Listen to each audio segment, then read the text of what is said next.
it won't get harder. Like, this is the hardest part. And so if you can just make it through this, everything else is downhill. It's not that the things that the dragons are going to slay aren't going to get bigger. They are. But you become so much more equipped to slay them back. And you have so many more allies. You have people in the stands cheering for you. You have the audience. You have all of these other things that are behind you. But in the beginning, it's just you with a stick against a bear. And arguably, that fight is a harder fight to win than beating a dragon when you have a nuclear bomb and 6 nations behind you. The heaviest things in life aren't iron and gold, but unmade decisions. The reason you are stressed is that you have decisions to make, and you're not making them. The companies that have committed to excellence are not hundreds of % better in any given area. What they are is they are 1 or 2% better in 100 different areas. And that's the key. You see, you don't have to be a quantum leap different from somebody else. You just have to be a little tiny bit different in the critical areas that make a difference. And you can achieve that simply by making it a goal, setting it as a goal, and working on it. You can become anything that you want to become. The harder you work, the better you get. The harder you work, the better you get. And I'm laying there in the worst pain of my entire life. I'm shaking, I'm jacked up, and all I could think about was, I can't believe what I had just done. Because when you get to 70 miles of a race and you felt the way I did, to me, it was humanly impossible to even think about going 30 more miles in that shape. And once you do it, what came over me when that shower hit me, and the reality hit that I just went 101 miles. And that last 31 miles was something that I can't even describe to people. And she's like, we gotta get you to the hospital.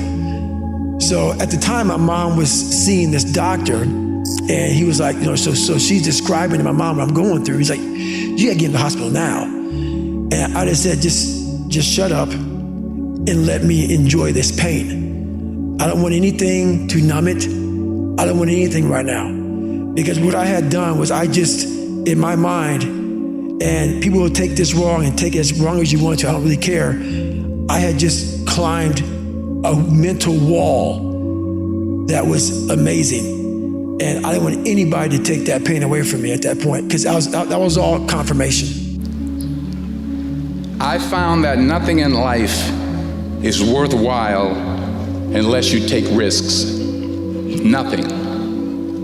Nelson Mandela said, there is no passion to be found playing small and settling for a life that's less than the one you're capable of living. If you're trying to do something meaningful, if you don't have the mindset that you're the best ever, you failed already.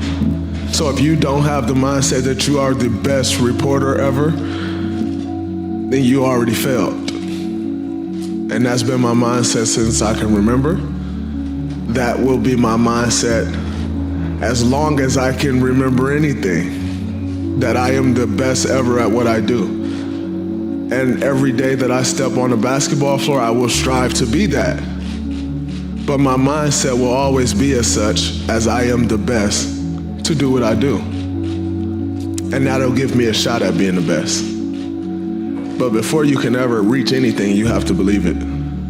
You don't just mistakenly become great at something. I think certainly being focused on something that you're confident will have high value to someone else, and just being really rigorous in making that assessment. A natural human tendency is wishful thinking. Mm-hmm. So a challenge for entrepreneurs is to say, well, what's the difference between really believing in your ideals and sticking to them versus pursuing some unrealistic dream that doesn't actually have merit? Can you tell the difference between those two things? Right. You know? So you need to be sort of very rigorous in your self-analysis. I think certainly extremely tenacious, and then just work like hell. I mean, you just have to put in, 80 to 100 hour weeks every week. Gosh. And then a lot of work. All those things improve the odds of success. Okay. I mean, if other people are putting in 40-hour work weeks and you're putting in 100-hour work weeks, then even if you're doing the same thing, you know that you will achieve in 4 months what it takes them a year to achieve. discipline is hard to maintain because it is hard to maintain. That's what makes discipline hard. It's hard. If you hear me claim that discipline is easy for me, then straight up, that's just my ego talking. That's what that is. Because I'm, unfortunately, just as human as everyone else. And it is work to maintain the discipline. That's what it is, work.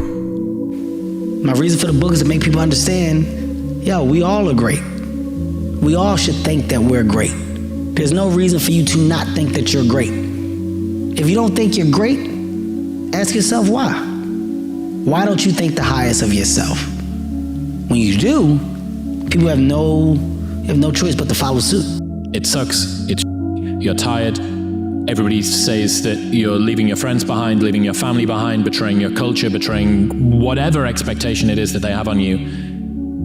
You need to do something that most people aren't willing to do. I truly believe we are all equal as human beings. If we are obsessed with something and we truly pursue our passion with everything we have, regardless of anything else, if you are obsessed, work hard, put in the time, you will succeed. And that is a philosophy that I carry, my coaches carry. So I want to tell you something else, and I want to make this clear. Don't just listen. Don't just listen. Do. I'm not just talking. So you know, I'm not just talking. I'm doing. And I don't want you to just listen. Put this information to work. Make today count. Every day. There's several days I don't want to do. I procrastinate like. This is one of those days, man. I put my shoes and my socks and my shorts on every day. Woke up this morning and just stared at them. Didn't want to do shit. Didn't know why I was doing it. A lot of times we forget just how bad we are. So what I do, and I've done for so many years, I write down. I've been writing, so this book right here, this is just about a 3-year book, but I've been writing down for years. 16-mile week, 123-mile week, 20, 18, 16, all by myself, training alone, push-ups, pull-ups, sit-ups, all this shit I write down here to remind me of the work I put into the craft that is myself. So we have to always remember our purpose will always be there. I have nothing in front of me right now. No race, no nothing. But the purpose is myself. Your mind has to be stronger than your feelings.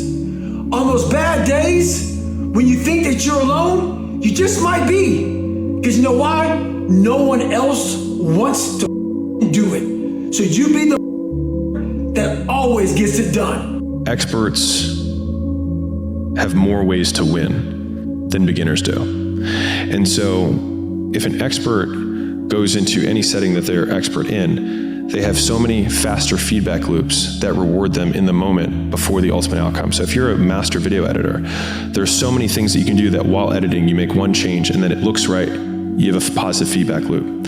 And so I think when you're on the start path, you can't look at the outcome as the only positive because you will never make it.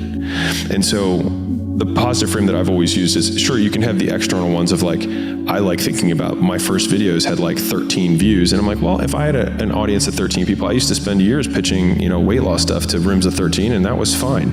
And so thinking about that way was helpful. But the most helpful frame was thinking about who I was becoming as the asset that I was building. So in real time, whenever I finished a long day's work, I was becoming more like the type of person who could work for 5 years without reward. And that would be part of the story I would someday tell. And so some of the biggest reinforcers I've had in my life has been future casting the story that I would tell about the period that I was in. Like I remember when I was sleeping on the floor at my gym because I didn't have enough money for 2 rents. And I was like, I will tell this story. And when I lost everything for the first time, I have the screenshot of the bank account. Like when I show it, people are like, oh, look, there's that thing. But they forget that there was a person who screenshotted it to be like, this won't happen again. And I think having a larger narrative of where you're ultimately going. One gives you the vision of where you're knows where he's going, but it allows the dragons that you have to slay along the way, the hard things that you have to overcome, to feed into the larger narrative of the story that you'll someday tell. And so no one ever tells stories about the hero who made it all happen immediately and had no hardships. No one cares, right? Okay, you were born to a billionaire. Is there a story there? Not really. But everyone loves the story because we can see ourselves in the character and how much we hope to be like them. And it's the being like them, not the having what they have, that we usually like. You know when people talk about work-life balance, what's your honest opinion of that? If you actually want to build something that's going to stand the test of time and make you very successful and rich and happy and bring other people with you, it's going to take everything. I fully believe that. I don't think you can half-ass it. I don't think it can be a side project, and I don't think it can be something that's just 3 hours a day. I think you've got to go fully into it to become high-level achiever, actually a winner. What are you willing to sacrifice for that? Everything, whatever it takes. Why not? I'm already into it now, so I've got to go full on. I don't want to be a loser. You're not a loser. Where'd you get the idea you're a loser? Because Dad hates losers. Whoa. Back up a minute. You know what a loser is? A real loser is somebody that's so afraid of not winning, they don't even try. Now you're trying, right? Yeah. Well, then you're not a loser. Imagine that you're in a movie, and imagine the movie begins now, and you're the hero of the movie. Yeah. What would that guy do? Yeah. What would that guy do right now? Yeah. Because you are. I don't know if that's self-aggrandizing, but that's genuinely my razor for even making the big decisions about, okay, I'm gonna sell Gym Launch. I'm gonna marry Layla. I'm gonna slum it and live at the gym. I'm going to fly around and do turnarounds. I'm gonna start this whole idea of a media company that just gives exclusively. How do I put all these together? It's well, what would be the most epic story? And I thought of this idea of just when I think about who that story I want to tell is this billionaire that documented the entire thing the whole way and just gave. Because I always thought, I wish that Elon Musk and Warren Buffett and all these guys would have and Jeff Bezos would have just I would love to have seen 1997 Amazon content. And a lot of the content in terms of it's getting 5 views. It's it's okay because when we make it, they're gonna come back and watch this. So I don't need them to watch it today. I want them to know that it's here when I do. And I think that got me out of the loop of it. I have to win right now. And then every one of them is just dropping a kernel or a breadcrumb for future me to refer back to.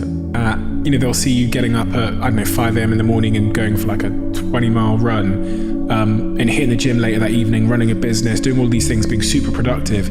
And they'll probably think, he was just born with something that I don't have. Right. He's just got this level of motivation, probably came in his DNA that I don't have.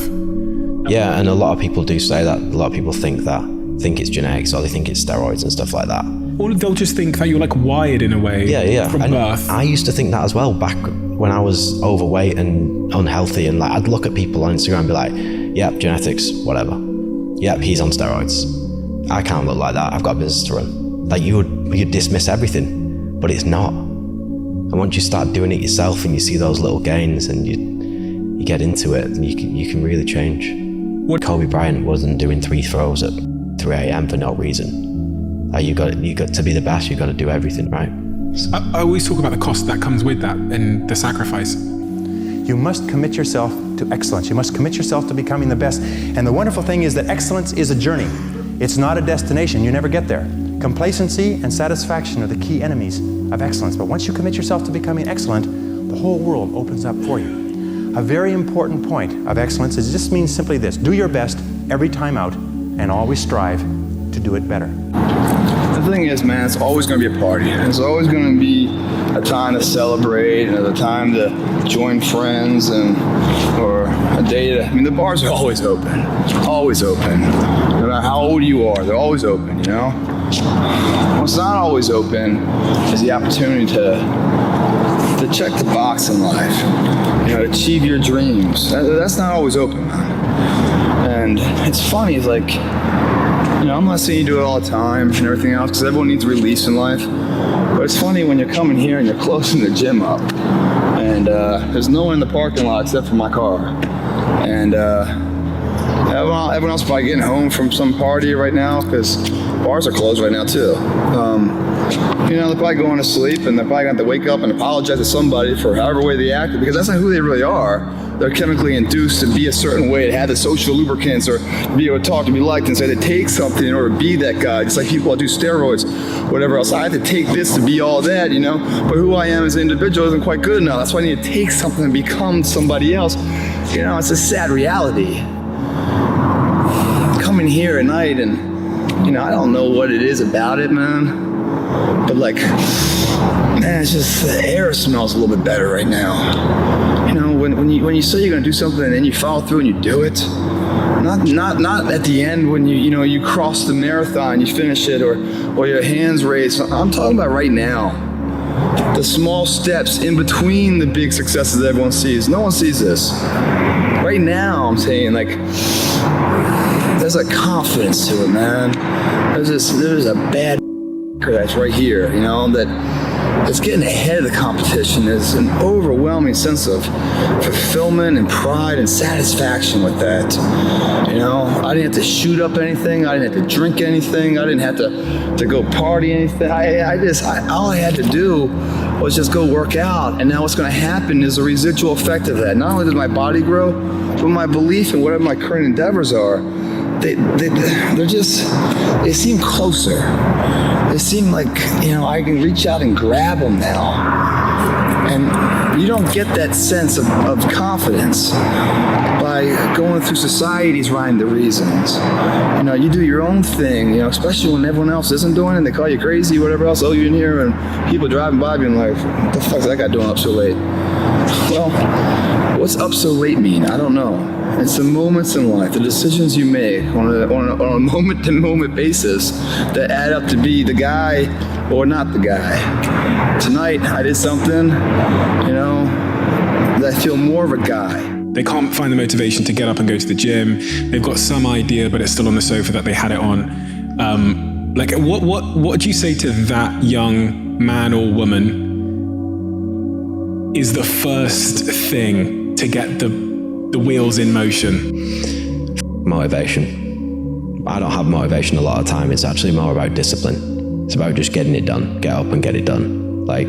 With anything, with work, with working out, with creating a product, with building a brand, with relationships, whatever. It's discipline over motivation. Motivation is a small thing that can last 2 minutes or an hour. Motivation can come from listening to a song on your iPod.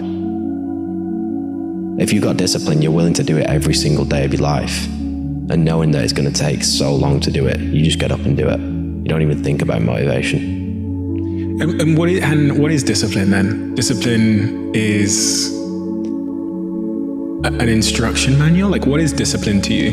Yeah, I guess it is an instruction manual. I guess it's a list of things that you must do for yourself to become what you want to be. And I guess it's a deciding factor on whether you're going to do something or not. And it goes back to what you said about you drew a picture of yourself, of what you wanted to look like, but you also wrote out a set of principles or values that you wanted to embody. Yeah. And then you're living your life by that as opposed to how you feel every day. Yeah. Yeah. When you put it that way, that's what it is. And eventually it becomes part of it becomes a muscle, right? And you grow that muscle and you're constantly breaking it down and regrowing it, and then principles just become your life.